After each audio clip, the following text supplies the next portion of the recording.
Bonjour et bienvenue à tous dans ce nouvel épisode d'AP et Politique, l'émission qui vous permet d'appréhender de façon perspicace les événements de la vie politique. Et aujourd'hui, le thermomètre continue de s'affoler, le bitume continue de fondre et avec lui les certitudes d'une gestion de crise que l'on espérait rôder. Aujourd'hui, dans cette émission, nous posons une question brute, complexe, mais ô combien nécessaire. Face à la canicule, l'exécutif est-il structurellement dépassé? L'été 2026 s'ouvre sous une chape de plomb suffocante, une vague de chaleur extrême et précoce, au point qu'elle a terrassé l'un des rendez-vous culturels et solidaires les plus emblématiques du pays. À quelques heures seulement de l'ouverture des portes de l'hippodrome de Paris-Longchamp, le couperet est tombé. La décision administrative de la préfecture de police, poussée par une alerte rouge de Météo France et par des rapports hospitaliers alarmants, a acté l'annulation pure et simple de la 28e édition du festival Solidays, tout comme le report de la Marche des Fiertés parisiennes et de plusieurs autres grands rassemblements. Pour les organisateurs, pour les près de 250 000 festivaliers attendus et pour les milliers de bénévoles, c'est un séisme économique et moral. Mais au-delà de la déception légitime et du choc culturel, cet événement agit comme un puissant révélateur politique. Il pose la question de la doctrine de l'État face au dérèglement climatique. Sommes-nous condamnés à gouverner par l'interdiction systémique dès que le mercure s'emballe? Cette incapacité à maintenir la vie sociale, associative et militante sous de fortes chaleurs traduit-elle une impuissance structurelle de nos gouvernants? C'est le décryptage que je vous propose aujourd'hui, sans concession, au cœur d'une mécanique d'État qui semble vaciller sous 40 degrés. Pour bien comprendre le basculement qui s'est opéré cette semaine, il faut replonger dans les coulisses de cette décision radicale. Du côté des organisateurs de Solidays, porté par l'association Solidarité SIDA, le dispositif de secours et d'hydratation avait été adapté de sorte à affronter les conditions estivales. Le déploiement de points d'eau supplémentaires était prévu sur le site, un arrosage du public était envisagé, les gourdes et les bouteilles devaient être autorisées. Or, le point de rupture ne se situait en réalité pas sur la pelouse de Longchamp, mais bien quelques kilomètres plus loin, derrière les portes closes des services d'urgence. Une information cruciale a fuité dans les médias. L'Assistance publique Hôpitaux de Paris, l'AP-HP, avait écrit directement à la préfecture pour faire part, je cite, de sa très forte préoccupation. Sur le terrain, la réalité hospitalière est déjà étouffante. Des médecins urgentistes de renom, à l'instar du professeur Philippe Juvin à l'hôpital Georges Pompidou, décrivent des services totalement débordés, saturés par des patientes arrivant avec des températures corporelles grimpant jusqu'à 42 degrés. Le constat des autorités de santé est sans appel. Maintenir un rassemblement d'1/4 de million de personnes consommant potentiellement de l'alcool, facteur aggravant majeur de la déshydratation, aurait été totalement déraisonnable. Le préfet a donc tranché au nom de la santé publique et pour éviter le crash pur et simple d'un système hospitalier déjà à bout de souffle. Le gouvernement, par la voix d'Emmanuel Macron, évoque une véritable situation de crise. Les autorités sanitaires confirment quant à elles une forte hausse des arrêts cardiaques et une multiplication par 4 des appels au SAMU. Face à l'urgence, une cellule de crise interministérielle a été réunie en début de semaine pour tenter de piloter la tempête thermique. Mais en réalité, cette gestion par l'urgence absolue met en lumière un paradoxe central qui interroge directement la responsabilité de l'exécutif. D'un côté, la décision préfectorale apparaît comme un acte de salubrité publique pragmatique, guidé par le principe de précaution pour protéger des vies humaines et pour soulager les soignants. Mais d'un autre côté, Cette politique du thermomètre qui interdit et qui annule interroge la capacité d'adaptation à long terme de notre modèle public. Comment en est-on arrivé là?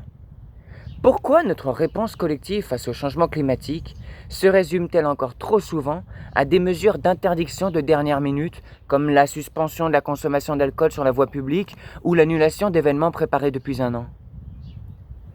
C'est ici que l'accusation d'un exécutif structurellement dépassé prend tout son sens politique.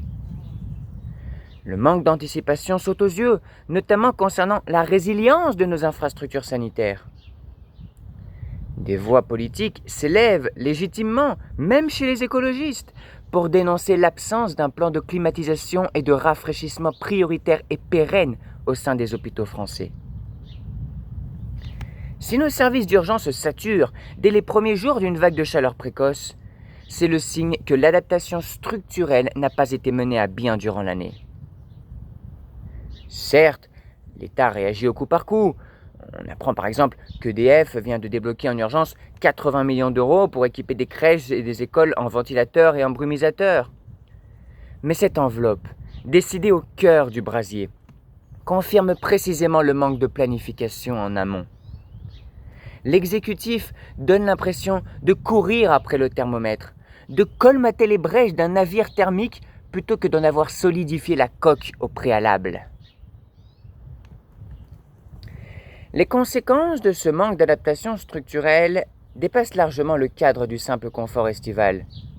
Elles ébranlent le tissu associatif et économique de notre pays. Reprenons le cas de Solidays. L'annulation immédiate du festival engendre une perte sèche et instantanée de 3 millions d'euros pour l'association Solidarité Sida. Luc Barruet, le directeur et fondateur du festival, a immédiatement tiré la sonnette d'alarme. Sans aide publique massive, c'est l'avenir même des actions de lutte contre le VIH menées par l'association dans 21 pays qui se retrouve gravement menacé. Solidays n'est pas un festival commercial comme les autres. Ses bénéfices financent des programmes d'accès aux soins pour les plus vulnérables.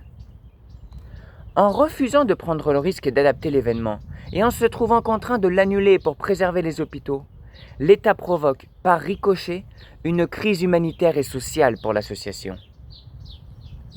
Nous allons avoir besoin d'aide, martèlent les organisateurs dans un appel à la mobilisation générale auprès des partenaires et des festivaliers. L'impact est en effet systémique. Ce sont des intermittents du spectacle privés d'activité, des prestataires techniques mis en difficulté et une dynamique associative brisée net. Le même constat s'applique également à la marche des fiertés, moment politique et de visibilité crucial pour la communauté LGBT+. Cette marche a été reportée au mois de septembre. Quand la chaleur paralyse le droit de se rassembler, de faire la fête, de militer, c'est notre espace public et démocratique qui se rétrécit sous l'effet du climat, révélant ainsi la vulnérabilité d'une société non préparée. Alors, quelle réponse concrète l'exécutif peut-il et doit-il apporter pour cesser d'être dépassé par les événements? La politique de la rustine et du décret d'interdiction préfectorale trouve ses limites cet été.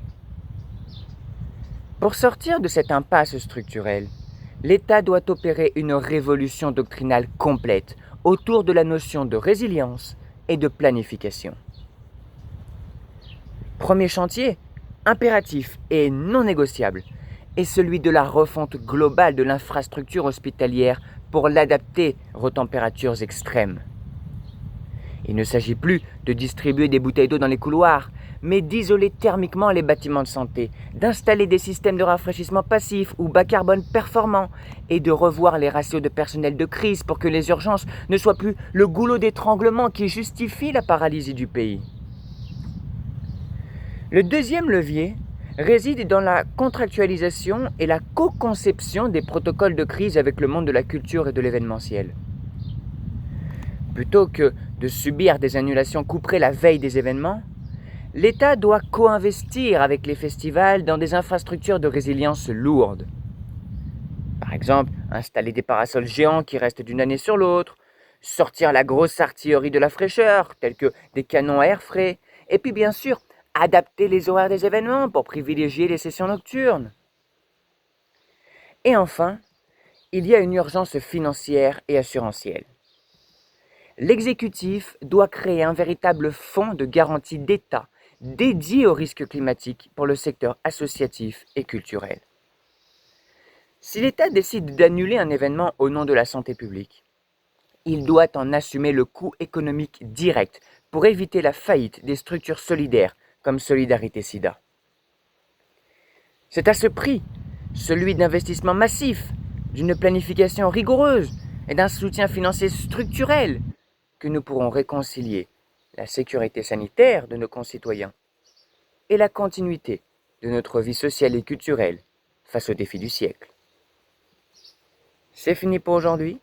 Merci de nous avoir écoutés et je vous dis à très vite pour un prochain point sur l'actualité politique.